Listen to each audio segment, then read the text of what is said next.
Good morning dear students.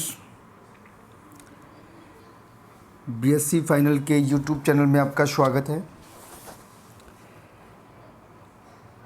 BSc final में हम लोग डिस्कस कर रहे थे कार्बोहाइड्रेट्स के बारे में, और कार्बोहाइड्रेट्स में हम लोग जो मोनोसेकेराइड वाला जितना भी पार्ट था वो सारा हमने डिस्कस कर लिया है। ग्लूकोज और फ्रक्टोज की रिएक्शंस डिस्कस कर लिए हैं, ओशाजोन फॉर्मेशन कर लिया है, एपीमर की बात कर ली है, एनोमर की बात कर ली है, इंटर कन्वर्जन कर लिया है, चेन लेंथनिंग की बात कर ली है, चेन शॉर्टनिंग की बात कर ली है।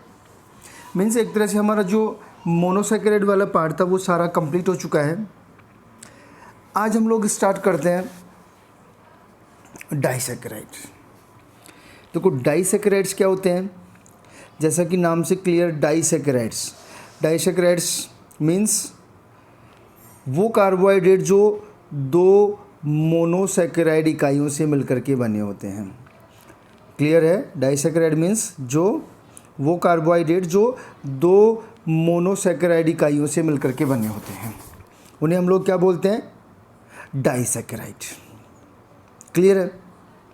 अभी जो दोनों डाइसेकेराइड यूनिट हैं, सपोज जो डाइसेकेराइड की जो दोनों मोनोसेकेराइड यूनिट है, सपोज एक मोनोसेकेराइड यूनिट ये है और एक ये दोनों एक ऑक्सीजन के थ्रू जुड़ी रहती हैं। ये जो दो यूनिट होती हैं किसी भी डाइसेकेराइड की, जो दो मोनोसेकेराइड यूनिट होती हैं, ये दोनों यूनिट एक ऑक्सीजन के थ्रू जुड़ी रहती हैं, और इस लिंकेज को हम लोग बोलते हैं ग्लाइकोसिडिक लिंकेज। कौन सा लिंकेज होता है? Glycosidic linkage. तो समझ में आ गया क्या होता है ग्लाइकोसिडिक लिंकेज? ऑक्सीजन का वह लिंकेज जिसमें ऑक्सीजन के थ्रू दो मोनोसेकेराइड यूनिट्स मिलकर के एक डाइसेकेराइड का फॉर्मेशन करता है। That's called glycosidic linkage. क्या बोलते हैं उसको? Glycosidic linkage. कौन सा लिंकेज बोलेंगे उसको? Glycosidic linkage. अब हम लोग कुछ एग्जाम्पल्स लेकर के डाइसेकेराइड को समझने की कोशिश करते हैं। तो हमारा फर्स्ट एग्जाम्पल है सुक्रोज। फर्स्ट एग्जाम्पल कौन सा है हमारा? सुक्रोज वाला हमारा फर्स्ट एग्जाम्पल है। तो देखो जो सुक्रोज है वो एक डाइसेकेराइड है, और जो सुक्रोज है वो ग्लूकोज और फ्रक्टोज से मिलकर के बना होता है। इसकी जो दो मोनोमर यूनिट हैं वो कौन सी हैं? ग्लूकोज और फ्रक्टोज। ग्लूकोज प्लस फ्रक्टोज, इसकी दो मोनोमर यूनिट है। और जब हम लोग सुक्रोज का हाइड्रोलाइसिस करवाते हैं तो एक तो हमें मिलता है D glucose, D plus glucose, और एक हमें मिलता है डी माइनस फ्रक्टोज। ये ध्यान रख लेना। तो जो सुक्रोज है उसकी दो मोनोमर यूनिट कौन सी होंगी? डी प्लस ग्लूकोज और D minus fructose. One more important thing, हम लोग यहाँ पे अब एक बात करते हैं, थोड़ा सा डिस्कस करते हैं हम लोग इसके बारे में, इसकी स्ट्रक्चर के बारे में। तो देखो इस स्ट्रक्चर में हम लोग देखें तो देखो इस कार्बन का जो हमारा ये जो एक तरह से 6 मेंबर रिंग थी जो पायरीन वाली, उसका जो रिड्यूसिंग वाला पार्ट होता है OH। कौन सा पार्ट होता है? OH वाला। तो देखो इस डी ग्लूकोज का और डी फ्रक्टोज का दोनों का जो OH वाला पार्ट है, मीन्स जो रिड्यूसिंग पार्ट है, कौन सा पार्ट है? रिड्यूसिंग पार्ट है, वो ग्लाइकोसिडिक लिंकेज में यूज हो जाता है।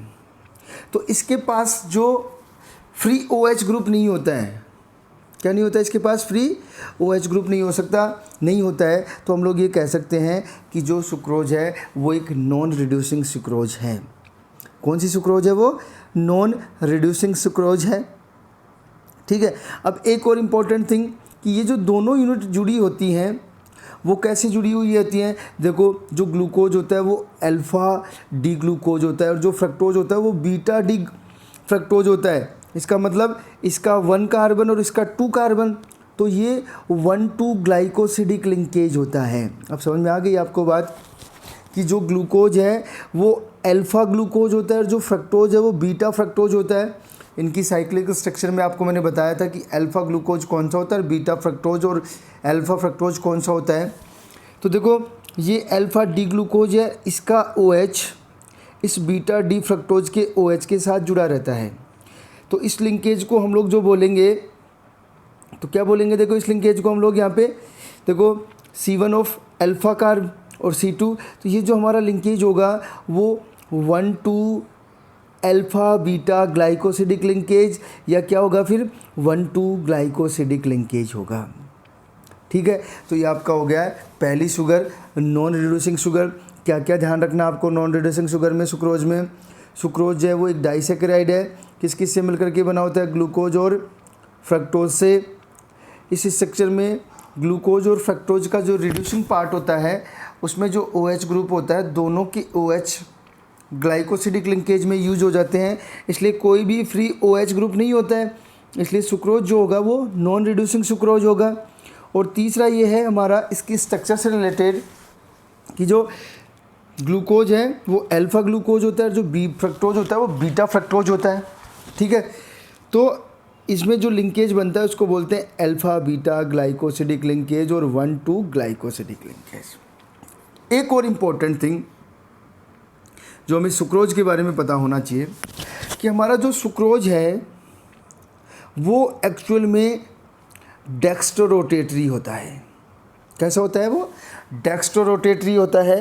डेक्स्ट्रोरोटेटरी मीन्स वो दक्षिण ध्रुवण घूर्णक होता है। कैसा होता है? दक्षिण ध्रुवण घूर्णक होता है।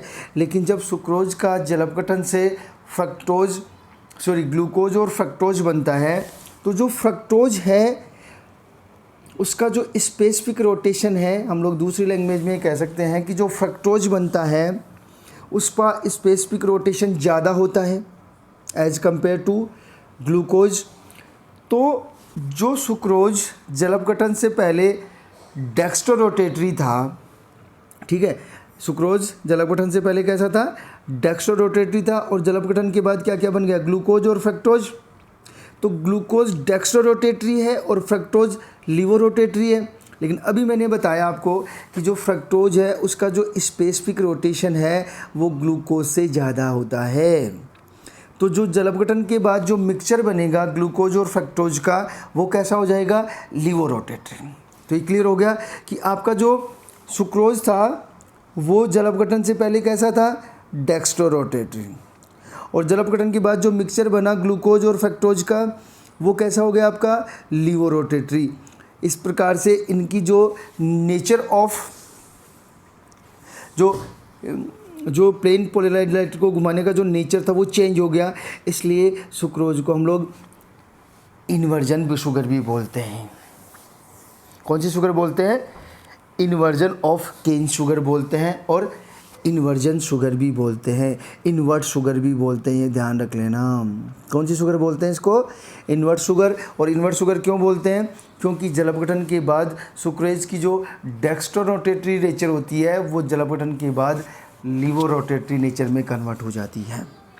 ठीक है, नेक्स्ट एग्जांपल देखते हैं हम लोग माल्टोज का।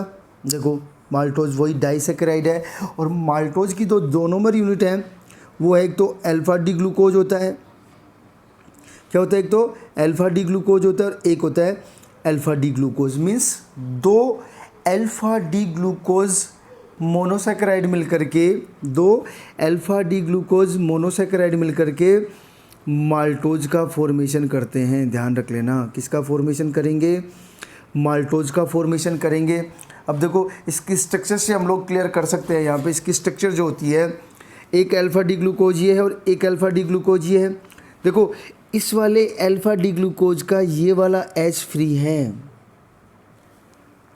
क्या है ये वाला OH फ्री है, इसलिए ये जो शुगर होगी वो रिड्यूसिंग शुगर होगी। ध्यान रख लेना, माल्टोज जो है वो कैसी शुगर है? रिड्यूसिंग शुगर है, ये ध्यान रख लेना। क्यों?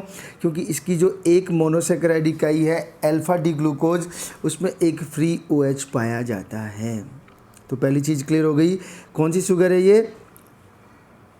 रिड्यूसिंग शुगर है, जबकि अभी जो सुक्रोज था वो नॉन रिड्यूसिंग शुगर था। दूसरी इंपॉर्टेंट लाइन देखते हैं, इसमें जो दोनों मोनोमर यूनिट हैं उसमें आप लोग चेक कर सकते हो कि एक मोनोमर यूनिट का तो फर्स्ट कार्बन और दूसरी मोनोमर यूनिट का फोर्थ कार्बन आपस में जुड़े हुए हैं। कौन से लिंकेज के थ्रू? ग्लाइकोसिडिक लिंकेज के थ्रू। तो इसमें जो लिंकेज लिखा जाएगा वो लिखा जाएगा 1,4 ग्लाइकोसिडिक लिंकेज। क्या लिखा जाएगा 1,4 ग्लाइकोसिडिक लिंकेज। तो क्लियर हो गया। जो माल्टोज है आप में उसमें जो 2 अल्फा डी ग्लूकोज की यूनिट हैं वो एक दूसरे से 1,4 ग्लाइकोसिडिक लिंकेज से जुड़ी रहती हैं। ये ध्यान रख लेना। समझ में आ गया क्यों? क्योंकि इसका 4th कार्बन और इसका 1st कार्बन। ये आपका हो गया है माल्टोज। हम लोग फाइनली बात करते हैं लैक्टोज की। लैक्टोज में क्या है? देखो लैक्टोज भी डाइसैकेराइड है और लैक्टोज की जो 2 मोनोमर यूनिट हैं वो हैं, या 2 मोनोसैकेराइड जो हैं वो हैं बीटा डी ग्लूकोज और बीटा डी ग्लूकोज। ये ध्यान रख लेना, बीटा डी ग्लूकोज और बीटा डी ग्लैक्टोज। देखो इसकी स्ट्रक्चर से भी क्लियर है कि इसमें भी OH फ्री रहता है, अल्फा डी ग्लूकोज वाला, बीटा डी ग्लूकोज का। इसका मतलब ये जो शुगर होगी वो भी रिड्यूसिंग शुगर होगी। बिल्कुल सही है।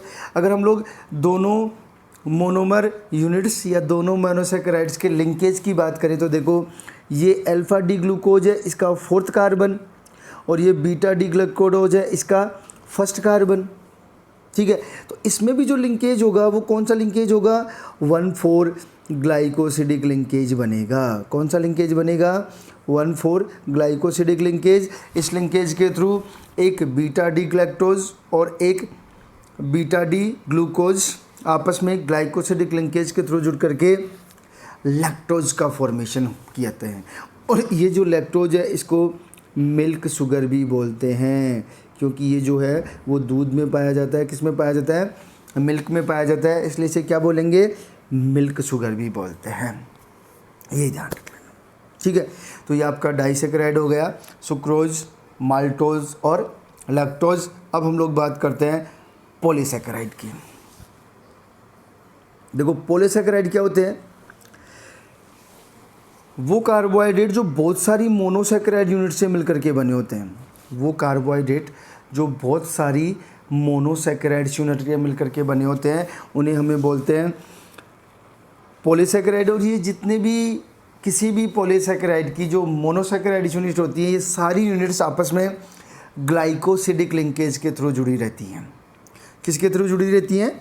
ग्लाइकोसिडिक लिंकेज के थ्रू जुड़ी रहती हैं। और इसमें जो पॉलीसैकेराइड में जो हमारा मोस्ट इंपॉर्टेंट एग्जाम्पल है वो 2 ही हैं, एक स्टार्च और एक सेलुलेज। ये ध्यान रखना। स्टार्च जो है वो ह्यूमन बीइंग्स में पाया जाता है, ये ध्यान रख लेना, मानव में पाया जाता है। और एक तरह से ये स्टार्च का जो मानव है उसमें स्टोरेज रहता है। कहाँ से मिलता है मानव को? ये सीरियल से मिलता है, रूट से मिलता है, ट्यूबर से मिलता है, और कुछ सब्जियों से भी स्टार्च मिलता है, जैसे पोटैटो वगैरह है, उनसे भी हमें स्टार्च मिलता है। अब ये जो स्टार्च है उसकी अगर हम लोग मोनोमर यूनिट की बात करें तो एक तरह से ये जो स्टार्च है वो अल्फा ग्लूकोज का पॉलीमर है। मीन्स हम लोग ये कह सकते हैं कि जो स्टार्च है उसका जब हम लोग जलावटन करवाएंगे तो हमें बहुत सारी अल्फा ग्लूकोज मिलेंगे। कौन से ग्लूकोज मिलेंगे? Alpha glucose. और ये जो अल्फा ग्लूकोज के बेसिस पे भी अगर हम लोग देखें तो जो स्टार्च है वो 2 तरह की यूनिट से मिलकर के बना होता है। एक होता है एमाइलोस और एक होता है एमाइलोपेक्टिन।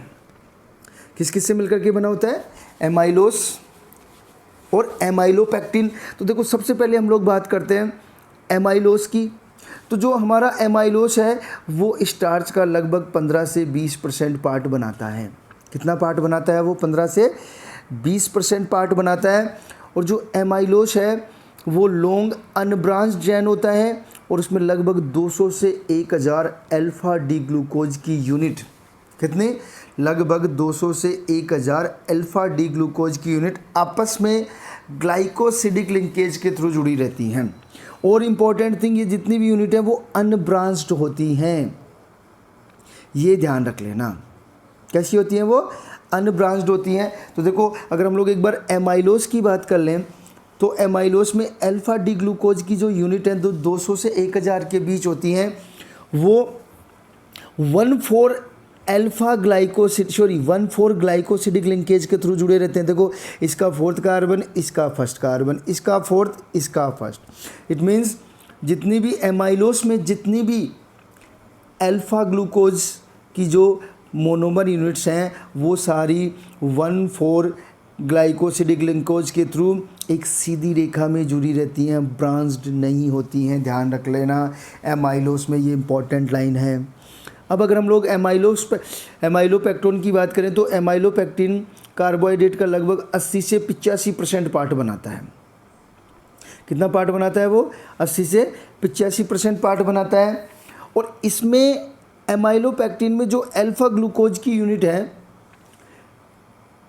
मतलब कि जो एमाइलोपेक्टिन है उसमें जो अल्फ़ा ग्लूकोज की यूनिट होती हैं वो भी C1 और C4 ग्लाइकोसिडिक लिंकेज से जुड़ी रहती हैं, लेकिन वो 1,6 ग्लाइकोसिडिक लिंकेज भी बनाते हैं जिससे ब्रांच्ड चेन बनती है। यहाँ पर हम लोग देख सकते हैं इसको अच्छे से, ये देखो आप लोग कि यहाँ पे ये दो अल्फ़ा ग्लूकोज हैं, ये दोनों 1,4 ग्लाइकोसिडिक लिंकेज से जुड़े हुए हैं। लेकिन ध्यान रखना, इसका जो 1 है वो इसके 6 से, या हम लोग ये कह सकते हैं ये दोनों सीधी रेखा में जुड़ी हुई है और ये तीनों सीधी रेखा में जुड़ी हुई है। ये जो तीनों सीधी रेखा में है और ये जो दोनों सीधी रेखा में है, ये कौन से लिंकेज के थ्रू जुड़े हुए हैं? 1,4 ग्लाइकोसिडिक लिंकेज के थ्रू जुड़े हुए हैं। लेकिन ये दोनों सीधी चेन मीन्स ये दोनों सीधी चेन आपस में 1,6 ग्लाइकोसिडिक लिंकेज से भी जुड़ी हुई है, इसका फर्स्ट और इसका 6। तो यहाँ पे ये जो लिंकेज है 1,6 वाला वो इसको ब्रांच्ड चेन बना देता है। तो समझ में आ गया स्टार्च का एमाइलोस क्या है, एमाइलोपेक्टिन क्या है, एमाइलोस की स्ट्रक्चर कैसे बनती है, एमाइलोपेक्टिन की स्ट्रक्चर कैसे बनती है। ठीक है। और फाइनली हम लोग बात करते हैं सेलुलोज की। और सेलुलोज में क्या है, देखो सेलुलोज की बात करें तो जो सेलुलोज है वो प्लांट्स में पाया जाता है और ये बीटा डी ग्लूकोज का पॉलीमर होता है। किसका पॉलीमर होता है? वो बीटा डी ग्लूकोज का पॉलीमर होता है। और यहाँ पे जो लिंकेज होता है वो 1,4 बीटा ग्लाइकोसिडिक लिंकेज होता है। कौन सा लिंकेज होता है यहाँ पे? 1,4 बीटा ग्लाइकोसिडिक लिंकेज होता है। ये आपका हो गया है पॉलीमर। और इसी के साथ आपका एक चैप्टर कंप्लीट हो गया है। नेक्स्ट क्लास में हम लोग एक नई चैप्टर के साथ मिलेंगे। तब तक के लिए ओके।